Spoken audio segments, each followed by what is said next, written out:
ఒక్కసారి ఆనాటి పెళ్లి రోజుని గుర్తు చేసుకుంటే అదొక స్వీట్ మెమొరీలా ఉంటుంది.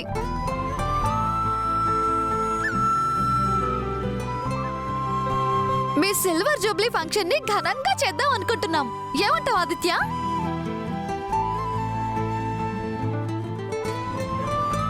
సరే, అలాగే చేద్దాం. ఏమంటావు అత్తయ్య? ఏ అత్తైనా కోడలు పిల్లల్ని కంటానంటే వద్దంటుందా?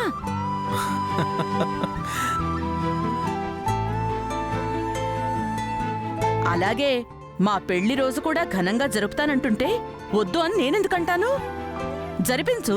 మొత్తం బాధ్యతలన్నీ నేనే తీసుకుంటాను.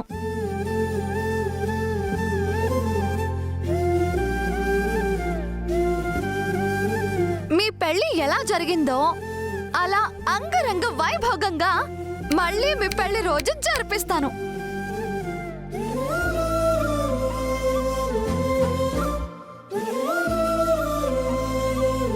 షష్ఠి పూర్తి మహోత్సవం ఎలా జరుగుతుందో అలాగే ప్రీ షష్ఠి పూర్తి అని అనుకోండి.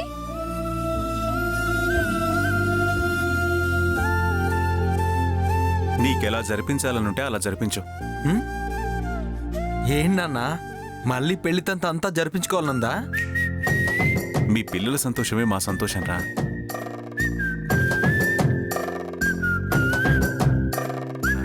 మీరు ఇష్టంతో జరిపిస్తామంటే మేం మాత్రం ఎందుకు కాదంటాను చెప్పు. ఏమంటావు దుర్గా? మీరంతా అంతలా సంబరపడి ఉబలాట పడుతుంటే నేనెందుకు కాదంటాను? అలాగే జరిపించండి.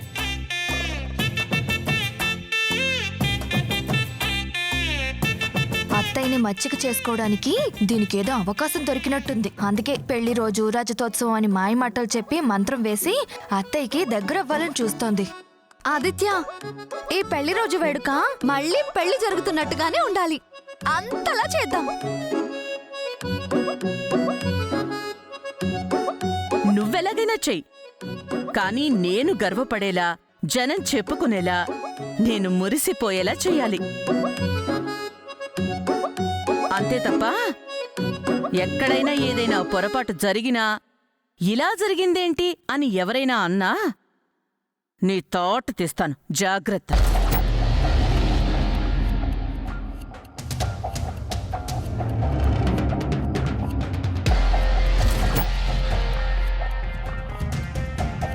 వచ్చిన వాళ్ళందరూ నన్ను పొగిడేలా ఉండాలి.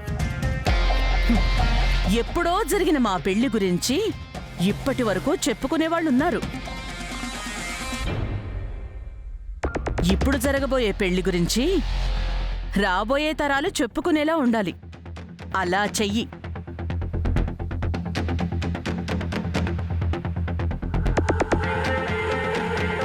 ఎక్కడ నాకు చిన్నతనం అనిపించినా, ఎవరి నోటైనా దీని గురించి తప్పుగా మాట్లాడినా నేను మాత్రం అస్సలు ఊరుకోను. అత్తయ్య, నీకెందుకు? నాకు వదిలిపెట్టు. ఫంక్షన్ని నేను ఎరగ తీస్తా.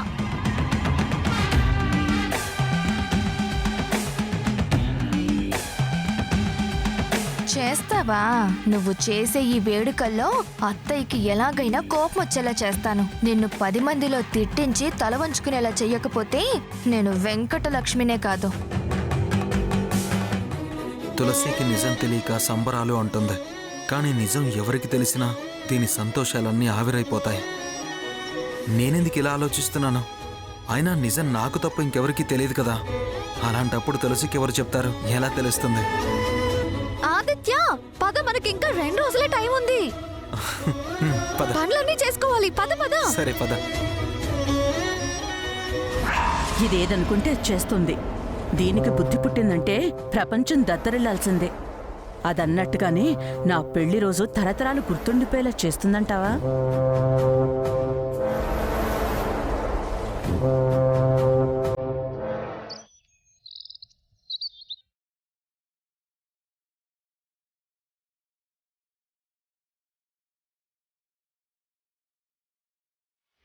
మీరు టెన్షన్ పడవలసింది తులసికి పిల్లలు పుట్టారన్న నిజం ఇంకా తనకు చెప్పకుండా దాస్తున్నందుకు.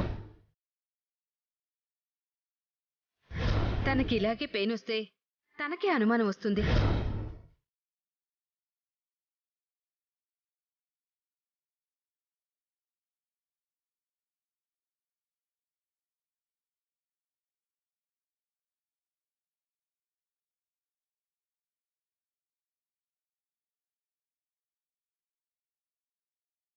ఆదిత్య, ఎంతసేపు అయిందిరా వచ్చి? పిలవకుండా ఇక్కడే కూర్చున్నావేంట్రా?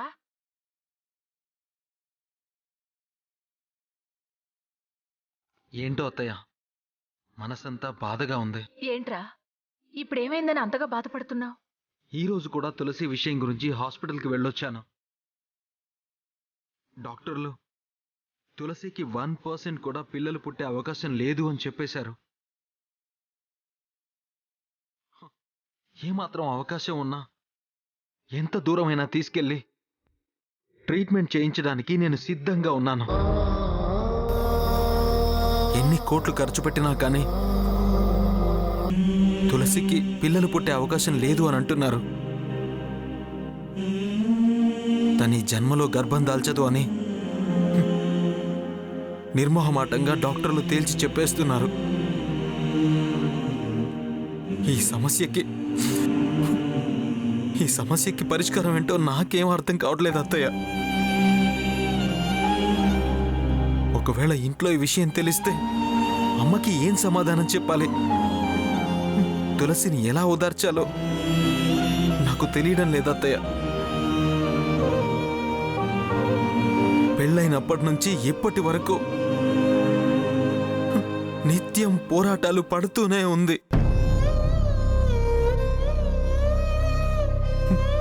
చిన్నప్పటి నుంచి ప్రేమించుకున్నాం అత్తయ్య. ఎలాగోలా పెళ్ళయింది. భవిష్యత్ మొత్తం బాగుంటుందని ఎన్నో కలలు కన్నాం. కానీ దేవుడింత భయంకరమైన శిక్ష వేస్తాడు అనుకోలేదత్తయ్య. వంశం వంశం అని తప్పించే అమ్మకు ఈ విషయం తెలిస్తే ఏమైపోతుంది? తులసి నిన్న మొన్నటి వరకు అత్తయ్య నువ్వు ఆడుకోవడానికి రామలక్ష్మణులు లాంటి పిల్లల్ని కనిస్తాను అని చెప్పింది. అలాంటిది ఇప్పుడు అమ్మ కళ్ళలోకి సూటిగా ఎలా చూడగలుగుతుంది? ఎలా సమాధానం చెప్పగలుగుతుంది? తనని ఎవరు ఓదార్చగలరత్తయ్య? ఇప్పటి వరకు అది మనల్ని ఓదార్చిందే గాని దాన్ని మనం ఓదార్చగలిగామా? ఈ విషయం తెలిసిన మరుక్షణం తన గుండె పగిలిపోతుంది అత్తయ్య. అసలు ఏం చేయాలో అసలు నాకు అర్థం కావడం లేదు. నిజమేరా, దానికి పిల్లలు పుట్టాలని ఎన్నో దేవుళ్ళకి మొక్కుకున్నాను. దానికోసం నేను మొక్కని రాయలేదు, తిరగని గుడి లేదు, దండం పెట్టని దేవుడు లేడు. ఏదో ఒక దేవుడు కరుణించకపోతాడా అని ముక్కోటి దేవతలకి మొక్కుకున్నాన్రా. నా బాధ విని దేవుడు దానికి పిల్లల్ని కలిగిస్తాడని నమ్మకం నాకుంది. నీ నమ్మకం నిజమైతే దానికంటే సంతోషం ఏముంది అత్తయ్య? అంతకంటే నేను కోరుకునేది కూడా మరేం లేదు. అలా కాదు అని రేపు దానికి నిజం తెలిస్తే పరిస్థితి ఏంటి అనే భయం నన్ను భయపెడుతూనే ఉంది అత్తయ్య. భయపడుకురా, దాని కడుపున నలుసు పడే వరకు ఈ నిజాన్ని మనం కాపాడుకోవాలి. దాని కడుపున నలుసుపడే అవకాశం లేదని డాక్టర్లు చెప్పేశారు కదా అత్తయ్య. లేదురా, దేవుణ్ణి నమ్ముకుంటే అన్యాయం చేయడు. దానికి పిల్లలు పుడతారనే పూర్తి నమ్మకం నాకుంది. ఒకవేళ అంతకంటే ముందు నిజం దానికి తెలిసిపోతే దానికి నచ్చ చెప్పే బాధ్యత కూడా నీదేరా. నీకు ఏమాత్రం ధైర్యం సడలినా అది ప్రమాదానికి దారి తీస్తుందిరా.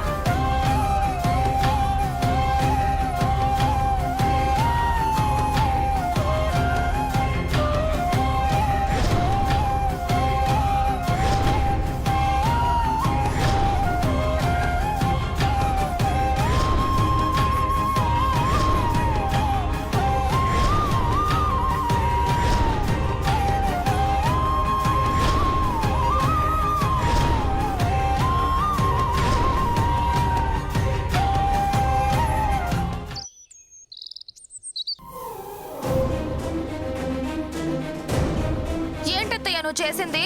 నేనేం చేశానే? హా? ఆ తులసి మీ పెళ్లి రోజు ఘనంగా చేస్తాననేసరికి నువ్వు సంబరపడిపోయావు. అసలు నీ పెళ్లి రోజు చేయడానికి అదెవరు? దాన్నేమైనా నా పెళ్లి రోజు చెయ్యివే అని నేను అడిగానా? అది చేస్తాను అంది, చెయ్యమన్నాను. ఆ చెయ్యమనడవేదో ఆదిత్య బావని నన్ను పిలిచి పెళ్లి రోజు చెయ్యండి అని చెప్పొచ్చు కదా. అలా ఎలా చెప్తానే? ఐడియా వచ్చింది దానికి కదా. ఫోటో ముందుగా నేను చూస్తే నాకు వచ్చేదా ఐడియా? ఏమిటి నీకొచ్చేది? అయినా నీకు ఇలాంటి మంచి ఆలోచనలు ఎందుకు వస్తాయి? ఎలా చెడగొట్టాలి అని చెడ్డ ఆలోచనలు తప్ప. ఆ ఐడియా దాందే అయినా పని మాకు అప్పచెప్పొచ్చు కదా. పోనీ అదెలాగో చేస్తానంటుంది కదా, ఆ పనులేవో నువ్వే దగ్గరుండి చూసుకో. ఏయ్, ఏంటే అత్తయ్య గదిలోకి రాగానే వెనకాలే వచ్చి అత్తయ్య బుర్ర చెడగొట్టే ఆలోచనలు చేస్తున్నావు? మనకి ఫంక్షన్ ముఖ్యం, ఎవరు చేస్తారు అనేది ముఖ్యం కాదు. ఆ ఆలోచన నాకొచ్చింది కాబట్టి ఆచరణలో పెట్టాల్సింది కూడా నేనే. అత్తయ్య అన్నమాట కరెక్ట్. ఆలోచన వచ్చిన వాళ్లే ఆచరణలో పెట్టాలి అని. మధ్యలో నువ్వొచ్చి నేను చేస్తే బాగుంటుంది కదా అని కొళ్ళుకుంటావేంటే?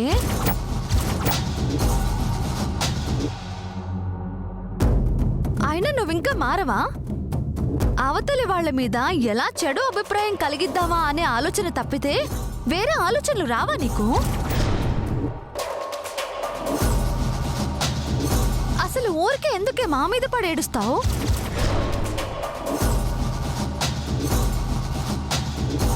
ముందు నీ బతుకు, నీ కడుపులో ఉన్న బిడ్డ భవిష్యత్తు గురించి ఆలోచించు.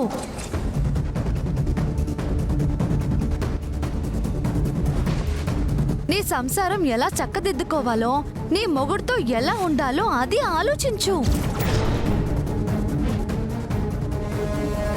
అంతేకాని నాకు పోటీ రావాలి, నాకేదో చెడ్డ పేరు తేవాలి, నువ్వేదో మంచి పేరు సంపాదించాలి, నా జీవితంలో నిప్పులు పోయాలి అని మాత్రం ఆలోచించకు. అదసలు మంచిది కాదు. ఎప్పుడు తన ఎదుగుదల గురించి ఆలోచించేవాడు బాగుపడతాడు, కానీ పక్కోడి ఎదుగుదల గురించి ఏడ్చేవాడు జీవితకాలం ఏడుస్తూనే ఉంటాడు. కొళ్ళుకునేవాడు కొళ్ళుకున్నట్టే ఉంటాడు, కానీ బాగుపడడు.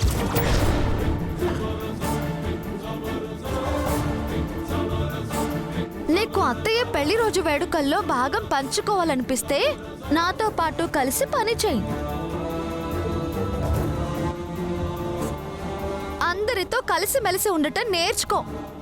అప్పుడు నీ జీవితం బాగుంటుంది, ఆనందంగా ఉంటుంది. ఇలా అందరినీ విడదీయాలి అని చూస్తే నువ్వు ఎవరితో కలిసి ఉండాలనుకుంటున్నావో వాళ్లతో కలిసి ఉండలేవు.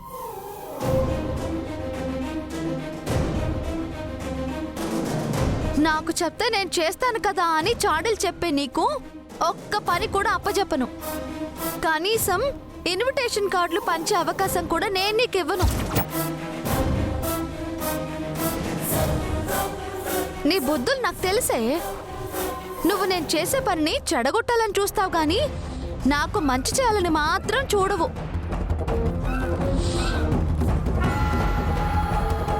నువ్వు ఇలా అత్తయ్య ముందుకొచ్చి నీ వంకర బుద్ధి చూపించకుండా నా దగ్గరకొచ్చి అత్తయ్య వేడుకల్లో నాకు పాల్గొనాలనుంది, నాకు పని అప్పచెప్పు అనుంటే సగం పనులు నీకే అప్పచెప్పేదాన్ని కదా.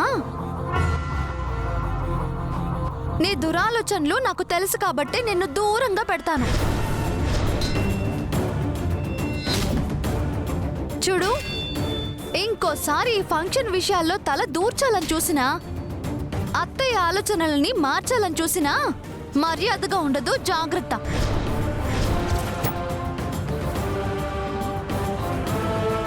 ఎంతలో ఉండాలో అంతలో ఉండు. జరిగే సంబరాలను దూరం నుంచి చూసి ఆనందించు. అంతే తప్ప చెడగొట్టే ప్రయత్నాలు మాత్రం చెయ్యకే. పో అవతలికి. హే, ఆపు నువ్వు. అదంతా గడ్డి పెట్టినా నీకు ఇంకా బుద్ధిరాలా? మళ్ళీ ఎందుకే దాని చొలిగిపోతావు? నువ్వు చేసే పని వల్ల నాకేదైనా మంచి జరిగేది ఉంటే దాని గురించి ఆలోచించు. అంతేగాని అది చేసే పనికి అడ్డొచ్చి చెడగొట్టాలని చూడుకో. అరే, అది నలుగురిలో నాకు గొప్ప పేరు తేవాలని చూస్తోంది. అంతకంటే నాకు కావాల్సిందే ఉంది. నువ్వేమో దానికొచ్చిన ఐడియా నాకెందుకు రాలేదని ఏడుస్తున్నావు. వెళ్ళు వెళ్ళు.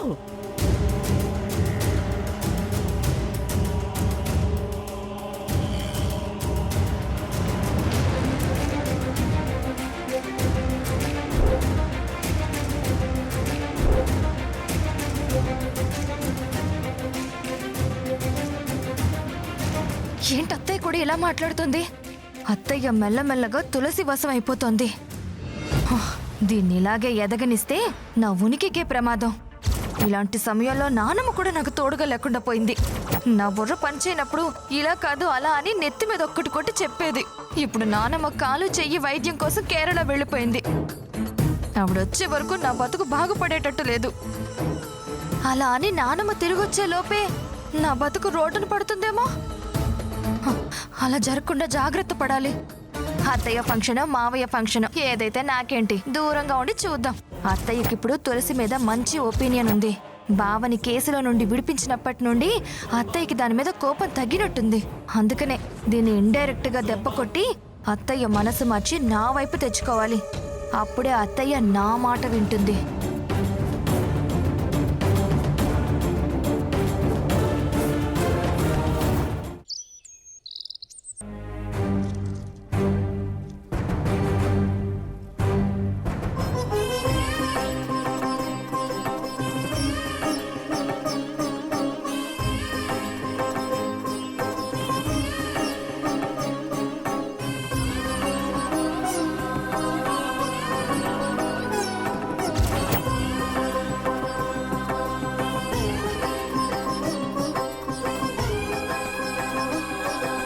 నమస్కారం స్వామీజీ. దీర్ఘసుమంగళీ భవ. కూర్చోమ్మా.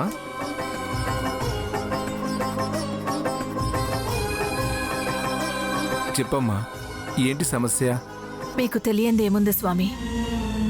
సామాన్యుల సమస్యలు మీకు తెలియనివా? అయినా చెప్పకుండానే గ్రహించే శక్తి సంపన్నులు మీరు. నా కూతురు సంతాన యోగ్యత గురించి అడగటానికొచ్చాను.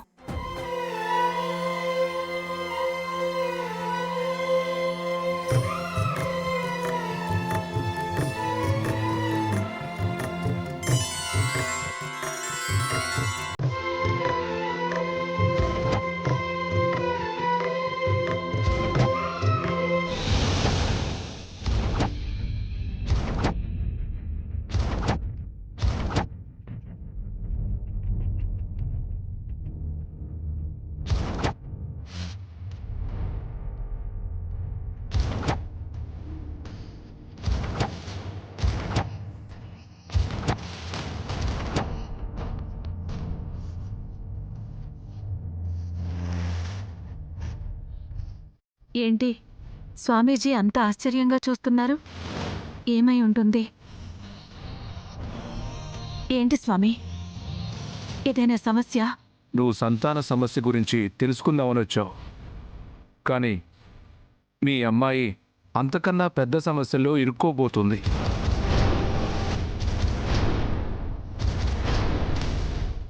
తన జీవితానికే పెద్ద సమస్య తలెత్తబోతోంది.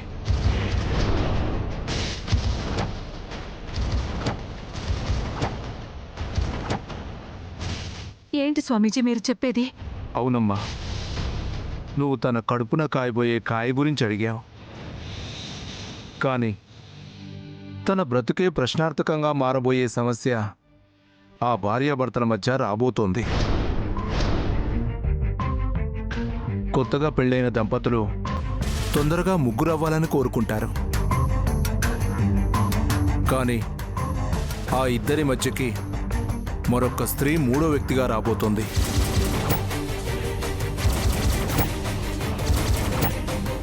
ఆ మనిషి రావడం వల్ల వాళ్ళ పచ్చని సంసారంలో మంటలు చెలరేగుతాయి. ఇప్పుడు నువ్వు ఆలోచించాల్సింది పిల్లల గురించి కాదు, రాబోయే ప్రమాదం గురించి.